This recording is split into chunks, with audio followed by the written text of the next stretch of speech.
Caramba. Hans Richthofen. E tem do Nardoni que também, quer ver? Aqui, ó. Esse? Aí, ó, aqui já tive que trabalhar colorido. Por Que ele quê? fala e ela fala. Ah, tá, pra saber. Pra confrontar as versões. O que tinha de diferente nas duas E versões? tinha muita coisa diferente?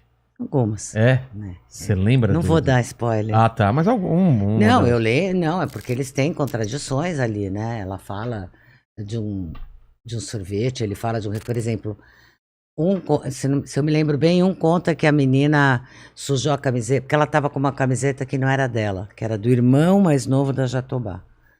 E aí era uma camiseta maior, tal. Cadê a camiseta dela? Por que ela tá? A gente perguntou, por que ela tá com uma camiseta que não é dela?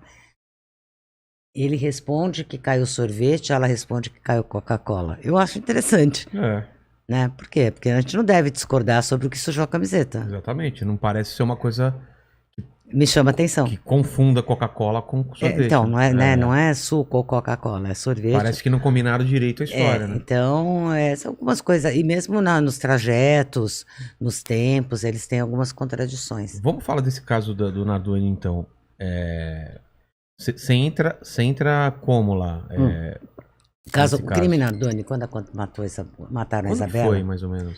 Março de 2008. Caramba, faz tanto tempo assim. Né? Coisa louca, né? Acho que é isso. Quando a Isabela é assassinada, eu não estava no Brasil. Eu estava num outro trabalho, fazendo um doc na Espanha. Caramba, que legal. Muito legal.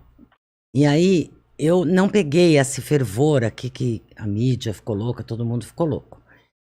E quando eu voltei, eu tinha não sei quantos pedidos de entrevista, mas eu cheguei num domingo e na segunda começava o júri do Jorge Fará, Jorge Fará, que é um que escortejou a paciente dele, jogou por São Paulo, ele ia ser julgado. E eu tinha um convite para assistir esse júri. Então eu falei, nem conheço esse caso dessa Nardoni, eu vou no júri, que era no Fórum de Santana, que é o mesmo fórum que caiu o caso Nardoni. Tá. Só que eu não estava sabendo de nada, eu fui lá, você vê a coincidência? Imprensa toda lá? Então, a imprensa o júri do Fará não estava tão quente, porque a imprensa estava no caso Nardoni. Mas tinha uma grande amiga minha, jornalista, Laura Diniz, que estava acompanhando o caso Fará, e que me pediu se eu dava para ela uma pequena entrevista do caso Nardoni. Eu falei, Laura, eu não posso dar, porque eu não conheço o caso, né? Eu não li o caso. Não, mas você fala de forma geral, tal, só para eu ter umas aspas, tal.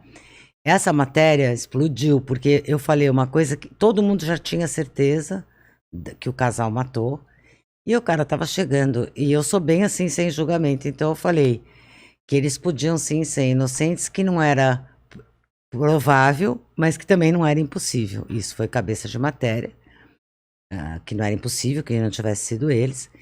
E uma amiga minha, advogada, quando saiu tudo isso, ela falou, tenho que te apresentar o Francisco Sembranelli, que é o promotor do caso, para você escrever um livro, para você acompanhar por ele.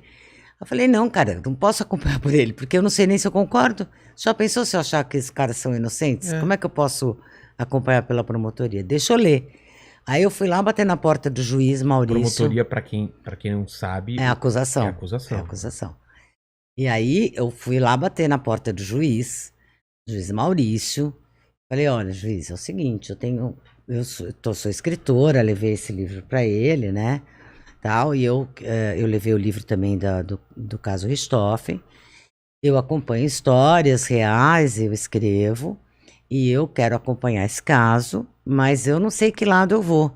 Eu gostaria que o senhor me desse acesso para eu ler o processo, para eu entender o que eu acredito. Isso é muito interessante de você já se posicionar, dependendo do que você lê, para que lado você vai acompanhar a história, porque né? senão como é que você faz? Você não pode mudar no meio do caminho. Não é bom, né? Exatamente. Não é bom. É. Aí, e eu também tenho o que oferecer, se eu acredito, de conhecimento complementar, né? Não estou na mesma área, né? A gente não compete espaço, eu sou um conhecimento para somar. Exatamente. E aí o que aconteceu? Ele me deixou, ele falou, pode vir, vai lá no cartório, me deu uma autorização. Eu fui no cartório, tinha o Luciano do cartório lá eu me lembro desse povo com saudade, porque eles foram muito legais, porque o cartório, eles me emprestaram uma mesa de alguém que estava de férias para eu poder sentar, porque já tinha mais de 3.000 páginas. Caramba, 3 mil Então eu páginas. tinha que ler, né? E como é que você vai ler em pé? Porque as pessoas no cartório vão no balcão, pedem um processo e pegam ali o que precisam, mas eu precisava ler as 3 mil. Nossa. Então eles me arrumaram, eles logo entenderam, me arrumaram uma Não mesinha. pode xerocar e levar pra casa. Não dá, não me deram essa Caramba. autorização. Aí eu ia lá todo dia, sentava na mesinha emprestada e ficava lá estudando até a hora que eles falavam, então, Chega, né? deu, né, tal. Aí ia embora, voltava no outro dia. Assim eu li, e aí eu tive a minha prova, foram 2 provas que me convenceram, que era o casal mesmo. O quê? Você não tira o casal da hora da queda da menina de lá, eles estão lá. Não tem como. Não tem como. Não tem, no livro explica bem detalhadamente isso. Tá. Você não tira eles do local do crime. Ponto final. E a Não cama conseguiram dela. apresentar nenhuma prova. Não, você não tem. Ao contrário. Ao contrário. É uma prova de culpa que não inocenta os Gil Rugai, que é outra história. É interessante como uma prova tão boa é capaz de condenar, mas não é capaz de absolver.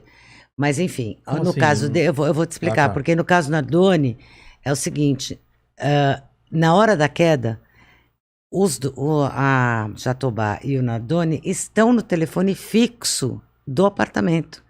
No mesmo momento em que estão ligando para 190, eles estão ligando para os pais de dentro do apartamento. Eles têm que estar lá quando a menina caiu. É concomitante. Isso tem registro, não tem como... Tudo registrado. Nós estamos falando de satélite, não estamos brincando. Então, você não tira eles de lá. No caso Gil Rugai, que eu trabalhei pela defesa e sou convicta que ele é inocente, na mesma hora do crime acontecendo no Pacaembu, na Rua Atibaia, Ele tá no telefone. ele está num fixo em outro lugar a 8 quilômetros de distância. A mesma prova. É a mesma prova. Inocenta um e incrimina o outro. Incrimina um, mas não conseguiu inocentar o outro, porque o Gil foi condenado. Porque o Brasil está num momento, né, uma década assim, muito intolerante. Ele estava em outro lugar. Né? Então, você vê. Isso não serve como prova? E são 7 jurados, votaram depende condenados. dos jurados. Ué. Caramba. E o Gil era um réu, assim, eu acho que o Gil foi condenado porque ele é uma pessoa estranha do que porque ele assassino ele não é. Entendeu? Que absurdo. Porque ele é um menino que não é comum, é um menino que, sabe, quando a gente tinha os pais muito certinhos, aí tinha um filho que era hippie e tal. Sei. No caso dele é invertido, o pai dele era cineasta, tudo de bem com a vida, festas e tal, e ele andava de terno, colete, era certinho. E ele é um cara que realmente, eu também sou estranha, então não posso falar dele. Se você entrar na minha casa, os livros que eu escrevo, ainda bem que você tem caveira, você ia ficar à vontade. Eu tô vendo. Quantas caveiras você tem? Um monte, Não, em casa tenho também. Eu gosto de caveira, gente. Eu né? também. Minha casa Mas tá isso é estranho. Mas isso é caveira. estranho para as pessoas. Né? E daí, se eu for suspeita de assassinato, isso vai pesar contra. Ela já gostava de caveira. Olha, eu nunca pensei nessas coisas. E os livros que eu tenho em casa? Nossa, óbvio que é ela. Então, é lógico. Ela sabe tudo. Ela escreve sobre isso. Ele escreve sobre. Então, com o Gil acontece um pouco isso. Ele é estranho, mas isso ainda não é crime ser estranho, né? Ainda bem, né? Mas voltemos aos Nardones. Então, aí eu fiquei convicta da culpa deles. Falei, não, eu realmente sou convicta. E aí sim eu conversei com essa amiga que queria me apresentar. Falei, depois de terminar as 3 mil páginas e tal. Demorou uns 20 dias. Aí falei, pode me apresentar.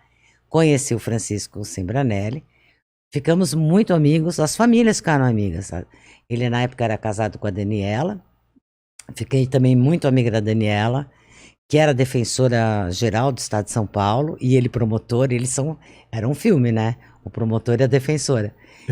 Mas então era uma discussão muito rica entre nós sobre esse caso, e eu trabalhei com ele 2 anos e meio, também toda semana, e muitos fins de semana, nessa acusação para o júri, para entender esse caso, para saber o que era a prova, para entender como mostrar isso para os jurados.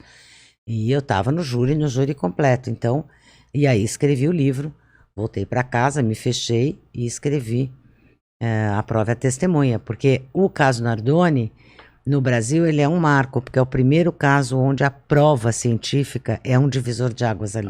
Antes disso não era muita retórica, ainda é. A lábia... A cultura de prova demora. Com o true crime, que você estava falando aqui no Brasil, isso vai ajudar. É, né? É, porque a ficção também ensina. O teste de DNA ensina. Isso vai ficando um assunto falado Recorrente, por todo mundo. Todo mundo discute, atores falam, não parece uma escritores coisa falam. muito abstrata, Aparece na televisão, aparece na novela e você vai exigindo também. Quando você é jurado, você olha aquilo e fala, mas então, por que não fizeram um teste de DNA? Que é Por que não coletaram digital? não sei quanto, Porque eu queria ter visto, entendeu? Então você... e aí, quem sabe um dia vai voltar a valer, na maioria, o indúbio pro réu. Que deveria funcionar assim, que se você tem dúvida, o cara tem que ser absolvido. Porque é muito pior você prender um inocente do que você deixar solto um culpado.